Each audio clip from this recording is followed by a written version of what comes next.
আজকে ইলিশ মাছের জন্য টাকা আনলাম, সে আজকে ইলিশ না নাই।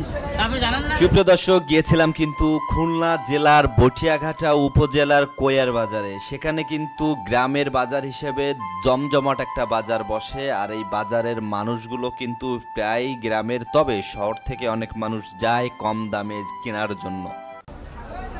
বুঝছেন?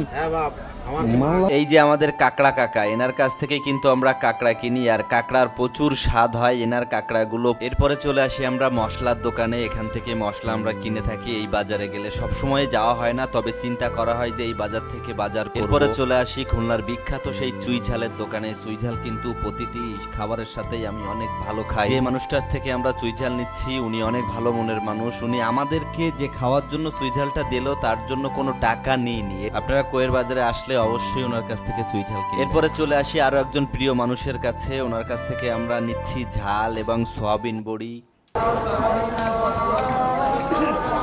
গ্রামের বাজারের এই মিষ্টির দোকানে কে কে খেয়েছেন অবশ্যই জানাবেন। আমার কিন্তু প্রচুর ভালো লাগে এই মিষ্টির দোকানে মিষ্টি খাইতে। মিষ্টি খাওয়ার পরপরই কিন্তু চলে আসি মশলা কিনতে, আর এই মশলাগুলো মনে হয় কম টাকায় একটু বেশি পাওয়া যায়। মাছ আর মশলা কিনে পকেটের অবস্থা খুবই খারাপ, তাই এখন যাচ্ছি কম দামি সবজির বাজারে। আর এখানে কিন্তু আমার মা কাকিমারা এখানে এই সবজি বিক্রি করে থাকেন, তবে কম দাম পাবেন অবশ্যই, কারণ যেহেতু গ্রামের, আর যারা এমনি বাইরের থেকে কিনে বিক্রি করে তাদের কাছে একটু বেশি। যখনই আমি কোনো গ্রাম্য বাজার করি তখনই আমি এই সবজিগুলো কেনার চেষ্টা করি, কারণ এই সবজিগুলো কিনলে তাদেরও ভালো হয়, এবং আমি মনে করি এই সবজিতে কোনো প্রকার বিষাক্ত কিছু নেই। সন্ধ্যা ঘনিয়ে এলো, এবার আমাদের খুলনা ফেরার পালা। তার আগে আমাদের একটা কাজ করতে হবে। আমাদের একটা কারেন্টের হটপট আছে যেটাতে আমরা জল গরম করে থাকি, সেটা আছে আমার নীরবদার দোকানে। এখান থেকে নিয়ে আমরা খুলনা ফিরতেছি। সবাই সুস্থ থাকুন, ভালো থাকুন, আবার দেখা হচ্ছে নতুন কোনো ভিডিওতে।